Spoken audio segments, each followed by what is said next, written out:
ధనస్సు వారి గనక చూసుకున్నట్లయితే గ్రహణము మీకు అష్టమ స్థానంలో పడుతుంది. అష్టమ స్థానంలో పడితే గ్రహణం ఎలాంటి ఫలితాలు ఇస్తుంది ఏమిటి అనేటువంటి అంశాలు చెప్తుంది నేనైనప్పటికీ చెప్పిస్తుంది సాక్షాత్ లలిత అమ్మవారిగా భావిస్తూ ఆ లలితాంబిక అమ్మవారి యొక్క అనుగ్రహం మీకు పరిపూర్ణంగా కలగాలని మనస్ఫూర్తిగా కోరుకుంటూ, కర్కాటక రాశిలో ఆశ్లేష నక్షత్రంలో అష్టమ స్థానంలో రవి చంద్ర గురు బుధుడు, కేతువు చూస్తే 12లో ఉన్నాడు. ఏంటి గ్రహణం అనుకుంటాం, కానీ ఇది డిగ్రీస్ వైజ్ గా చూసుకుంటే 10 డిగ్రీస్ లోపలికి వస్తున్నారు వీళ్ళిద్దరు కూడా, 10 డిగ్రీస్ దగ్గరలోకి వస్తున్నారు. అప్పుడు ఆ గ్రహణ ప్రభావం ఏదైతే ఉంటుందో పాజిటివ్ గా ఇస్తుంది అక్కడ. అంటే అష్టమ శని అష్టమ గ్రహణం కదండి అంటే అవును. కాకపోతే ఈ గ్రహణం వల్ల ఏంటంటే అష్టమంలో జరుగుతున్నందుకు జనరల్గా అంటే ఓన్లీ ధనుసు రాశి వారికి కాదు, జనరల్ ప్రొడిక్షన్ కొంతమంది ఎక్కువ జన నష్టం కలుగుతుందండి, కొంత ప్రాణ నష్టాలు ఎక్కువ అవుతాయి గ్రహణం వల్ల. అది కూడా విదేశాలు, ఇండియాలో కాదు. అయితే మరి ధనుస్సు వారికి ఏమిటి? ధనుస్సు వారికి అష్టమ గ్రహణం మంచిదే. ఇన్సూరెన్సెస్ మూలంగా కలిసి రావడం, కొన్ని ఈజీగా కొన్ని కలిసి రావడం, లేకపోతే ఎప్పటి నుంచో ఈ పని అవ్వట్లేదు అనుకునేవి కొంత కలిసి రావడం జరుగుతూ ఉంటుంది. అయితే మీరు లక్ష్మీ నరసింహస్వామి యొక్క ఆరాధన మరియు లలితా సహస్రనామాల్లో ఓం అష్టమీ చంద్ర విభ్రాజ అలికస్థల శోభితాయే నమః అనే మంత్ర సాధన చేయండి.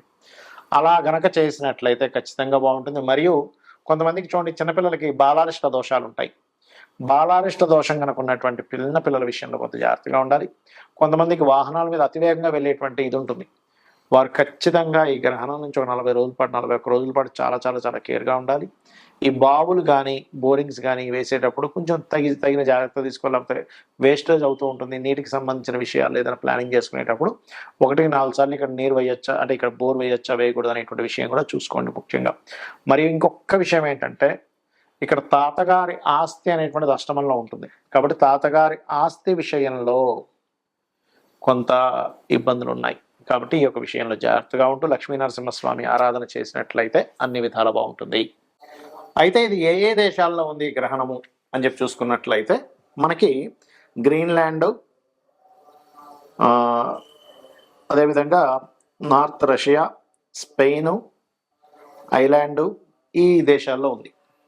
ఎందుకంటే ఎప్పుడైనా సరే మనకి సూర్యగ్రహణం ఉందా లేదా, చంద్రగ్రహణం ఉందా లేదా ఎలా చెప్తాము అంటే, ఇది చూడండి మన ఇండియాలో రాత్రి సమయం అది, అంటే 11:17 నుంచి తెల్లవారుజాము 4:25 వరకు. అప్పుడు మనకి సూర్యుడే కనబడదు కదా, కాబట్టి సూర్యగ్రహణం మనకి లేదు. ఈ దేశాల్లో ఎవరైతే నివసిస్తున్నారో వాళ్ళకు ఉంది. ఇండియన్స్ అయినా అక్కడికి వెళ్ళి నివసిస్తున్నట్లయితే వాళ్ళకు ఉంటుంది. అయితే ఈ గ్రహణ ప్రభావం ఏ రాసులకి ఎక్కువగా ఉంటుంది అని చెప్పి చూసుకుంటే కర్కాటకం. ఎందుకంటే ఆశ్లేష నక్షత్రంలో గ్రహణం కదా పడుతుంది. ఆశ్లేష, జ్యేష్ఠ, రేవతి నక్షత్రం వారు జాగ్రత్తగా ఉండాలి. మరియు కర్కాటకము, వృశ్చికము, అదేవిధంగా మీనము. కర్కాటకానికి ముందు వెనక రాశులు అంటే మిథునము, సింహరాశి వారు కూడా కించిత్ జాగ్రత్త వహించాలి, గుర్తుపెట్టుకోండి. అయితే కొన్నిసార్లు గ్రహణ ప్రభావం కొన్ని రాశుల వారికి మంచి కూడా చేస్తుంది. ఎంతసేపు గ్రహణం బ్యాడ్ అనుకోకండి. అసలు గ్రహణము అంటే భయపెట్టేదో కాదు, గుర్తుపెట్టుకోండి. గ్రహణం అంటే ఒక యోగము. ఆత్మకారకుడు, మనస్కారకుడు, కాల మోక్షానికి కారకుడు రాహుకేతువులు, దాని యొక్క ఇది ఒకే దీంట్లోకి రావడం జరుగుతూ ఉంటుంది. దాని నార్త్ అండ్ సౌత్ సంబంధించినటువంటి అక్షాంశ రేఖాంశాలు అంటూ ఉంటారు, నోట్స్ అంటూ ఉంటారు. సౌత్ నోడ్, నార్త్ నోడ్ అంటూ ఉంటారు గ్రహణాన్ని, అంటే ఛాయాగ్రహాలు. అలా వచ్చినప్పుడు మనం చేసే మంత్రం ఏదైతే ఉంటుందో అది మనం నిత్యము చేసే రోజు కంటే కూడా ఆ రోజు 1000 రెట్ల ఫలితం ఎక్కువగా ఉంటుంది.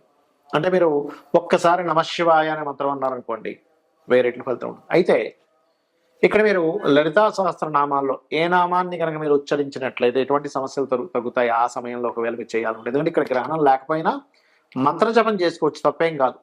ఆ సమయంలో కూర్చొని సరిగ్గా 11:15 పట్టు స్నానం చేసి కూర్చొని 4:25 వరకు ఎవరైనా సరే, ఎందుకంటే ఆకాశంలో జరుగుతుందిగా. ఇప్పుడు మనిషి జన్మించినప్పుడు కూడా గ్రహం అటువైపు ఉంది అనుకోండి, భూమికి ఇటువైపు ఉన్నవాడికి ఆ గ్రహ ప్రభావం ఉంటుంది కదా. కాబట్టి ఇక్కడ ఈ స్త్రీలు గర్భవతులు ఏమి పాటించాల్సిన అవసరం లేదు. ఆహార వ్యవహారాల విషయాల్లో ఏమి పాటించాల్సిన అవసరం లేదు ఇండియాలో ఉండేటువంటి వారికి. కాకపోతే జపం చేసుకోవచ్చు, దానివల్ల బోల్డంత బలం ఉంటుంది.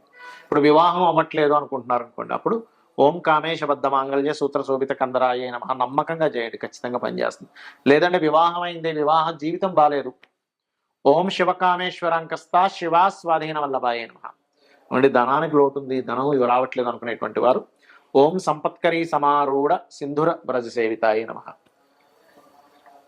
ఓం ధర్మాధ్యక్ష ధనాధ్యక్ష ధనధాన్య వివర్ధనీయ నమః కూడా చేసుకోవచ్చు. అలా కాదు, అప్పులు ఉన్నాయి, ఇవాళ రేపు మనం చూసుకుంటే అప్పులు ఎక్కువగా ఉంటున్నాయి జనాలకి, అలాంటప్పుడు ఓం అపర్ణాయై నమః అనే మంత్రం చేసుకోవచ్చు. అలా కాదండి, మాకు వ్యాపార సంబంధించినటువంటి అంశాల్లో ఇబ్బంది వస్తుంది, వ్యాపారం పరంగా మేము చాలా ఇబ్బంది పడుతున్నాము అని అనుకునేటువంటి వారు ప్రధానంగా మీరు చేయవలసింది ఓం ఇంద్రగోప పరిక్షిప్త స్మరతూనాభజంగికాయై నమః అనే మంత్రం చేసుకోండి. ఇలా మీరు కనుక చేసుకున్నట్లయితే ఖచ్చితంగా మీకు బాగుంటుంది, అందులో ఎటువంటి సందేహం లేదు. అయితే ఎప్పుడు కూడా గ్రహణాన్ని అమ్మో గ్రహణం వస్తుంది అని భయపడ్డం కాదు, అదొక యోగంగా చెప్పారు మనకు శాస్త్రాల్లో. కాబట్టి ఆ అద్భుతమైన యోగం, ఎందుకంటే ఒక మంత్ర జపం ఏదైతే ఉంటుందో ఆ మంత్ర జపము చేయడం ద్వారా మన పూర్వజన్మ కర్మ తగ్గుతుంది. ఎప్పుడైతే పూర్వజన్మ కర్మ తగ్గుతుందో మీకు ఆటోమేటిక్గా అన్నీ బాగుంటూ ఉంటాయి. కొంతమంది హెల్త్ ఇష్యూస్ ఉంటాయి చూడండి, అలాంటప్పుడు హెల్త్ ఇష్యూస్ ఉన్నప్పుడు ఏంటంటే ప్రధానంగా ఓం సర్వవ్యాధి ప్రశమని సర్వమృత్యు నివారిణి అగ్రగణ్య చింత్య రూప కలికర్మశనాశిని. ఇప్పుడు నేను ఒక్కొక్క రాశికి ఒక్కొక్కటి చెప్పుకుంటూ వచ్చాను. ఆ రాశి వారు ముఖ్యంగా గ్రహణం రోజు నుంచి 41 రోజులు ఆ యొక్క విషయాల్లో జాగ్రత్తగా ఉండాలి. 41 రోజులు లేదా ఒక్కరోజు కాదు. అదేవిధంగా దానాలు ఏమి ఇవ్వాలో చెప్పాను నేను మీకు. మరొక విషయం ఏంటంటే, ఏమంటే నాకు రాశి తెలియదు ఏమీ తెలియదండి కానీ గ్రహణ ప్రభావం నా మీద ఉంటుందా అంటే, మీరు ఆ సమయంలో మీ ఇష్టదైవాన్ని స్మరించుకోండి సరిపోతుంది. రాశి తెలియదు అన్నప్పుడు పేరుతో చూసుకోవడం, పేరుతో చూసి గ్రహణం పడుతుంది అనుకోవడం అనేటువంటిది కరెక్ట్ కాదు. మీ జన్మ వివరాలు సరిగ్గా ఉంటే అప్పుడు మాత్రమే మీ గ్రహణం లగ్నం నుంచి కానీ రాశి నుంచి కానీ ఎక్కడ పడుతుంది, దానివల్ల కలిగే ఫలితాలు ఏమిటనేటువంటి చూసుకోవాలి, గుర్తుపెట్టుకోండి. అలాగే ఇంకొక విషయం ఏంటంటే, గ్రహణ సమయంలో ఎవరికైనా కానీ సన్ కనుక వీక్గా ఉన్నాడు అంటే ఆత్మకారకుడు వీక్గా ఉండి వాళ్ళకి కొన్నిసార్లు పిశాచ యోగాలు అంటారు. అంటే చూడండి, కొన్నిసార్లు నిర్మానుషమైన ప్రదేశాలు వెళ్ళినప్పుడు వాళ్ళు భయపడతారు, లేకపోతే ఏదైనా రోడ్డు మీద వేసినటువంటి నిమ్మకాయలు పసుపు కుంకుమ లాంటివి తొక్కడం జరుగుతుంది, లేకపోతే మిట్ట మధ్యాహ్నం కూడా వెళ్ళకూడదని చెప్తూ ఉంటారు మన శాస్త్రంలో. అంటే సరిగ్గా 12 గంటలు బయలుదేరకరా బయటికి వెళ్ళకరా అంటూ ఉంటారు. లేదా సరిగ్గా అర్ధరాత్రిప్పుడు చీకటిగా ఉన్నప్పుడు అమావాస్య సమయాల్లో, ఎందుకంటే ఇది అమావాస్య. ఈ అమావాస్య నాడు మన ఇండియాలో అయినా ఫారిన్ కంట్రీస్లో అయినా ఈ గ్రహణం కరెక్ట్గా మనకు అర్ధరాత్రి సమయంలో 11:15 నుంచి 4:25 మధ్యలో పడుతుంది. కాబట్టి దయచేసి బయట నిర్మానుషమైన ప్రదేశాలకు వెళ్ళకండి. ఇక్కడ కొన్ని నెగటివ్ ఎనర్జీస్కి శక్తి పెరుగుతుంది, దాని ద్వారా మీరు అనవసరంగా ఇబ్బంది పడతారు. శ్రీమాత్రే నమః. దానాలు ఏమి ఇవ్వాలో చెప్పాను నేను మీకు. మరొక విషయం ఏంటంటే, ఏమంటే నాకు రాశి తెలియదు ఏమీ తెలియదండి కానీ గ్రహణ ప్రభావం నా మీద ఉంటుందా అంటే, మీరు ఆ సమయంలో మీ ఇష్టదైవాన్ని స్మరించుకోండి సరిపోతుంది. రాశి తెలియదు అన్నప్పుడు పేరుతో చూసుకోవడం, పేరుతో చూసి గ్రహణం పడుతుంది అనుకోవడం అనేటువంటిది కరెక్ట్ కాదు. మీ జన్మ వివరాలు సరిగ్గా ఉంటే అప్పుడు మాత్రమే మీ గ్రహణం లగ్నం నుంచి కానీ రాశి నుంచి కానీ ఎక్కడ పడుతుంది, దానివల్ల కలిగే ఫలితాలు ఏమిటనేటువంటి చూసుకోవాలి, గుర్తుపెట్టుకోండి. అలాగే ఇంకొక విషయం ఏంటంటే, గ్రహణ సమయంలో ఎవరికైనా కానీ సన్ కనుక వీక్గా ఉన్నాడు అంటే ఆత్మకారకుడు వీక్గా ఉండి వాళ్ళకి కొన్నిసార్లు పిశాచ యోగాలు అంటారు. అంటే చూడండి, కొన్నిసార్లు నిర్మానుషమైన ప్రదేశాలు వెళ్ళినప్పుడు వాళ్ళు భయపడతారు, లేకపోతే ఏదైనా రోడ్డు మీద వేసినటువంటి నిమ్మకాయలు పసుపు కుంకుమ లాంటివి తొక్కడం జరుగుతుంది, లేకపోతే మిట్ట మధ్యాహ్నం కూడా వెళ్ళకూడదని చెప్తూ ఉంటారు మన శాస్త్రంలో. అంటే సరిగ్గా 12 గంటలు బయలుదేరకరా బయటికి వెళ్ళకరా అంటూ ఉంటారు. లేదా సరిగ్గా అర్ధరాత్రిప్పుడు చీకటిగా ఉన్నప్పుడు అమావాస్య సమయాల్లో, ఎందుకంటే ఇది అమావాస్య. ఈ అమావాస్య నాడు మన ఇండియాలో అయినా ఫారిన్ కంట్రీస్లో అయినా ఈ గ్రహణం కరెక్ట్గా మనకు అర్ధరాత్రి సమయంలో 11:15 నుంచి 4:25 మధ్యలో పడుతుంది. కాబట్టి దయచేసి బయట నిర్మానుషమైన ప్రదేశాలకు వెళ్ళకండి. ఇక్కడ కొన్ని నెగటివ్ ఎనర్జీస్కి శక్తి పెరుగుతుంది, దాని ద్వారా మీరు అనవసరంగా ఇబ్బంది పడతారు. శ్రీమాత్రే నమః.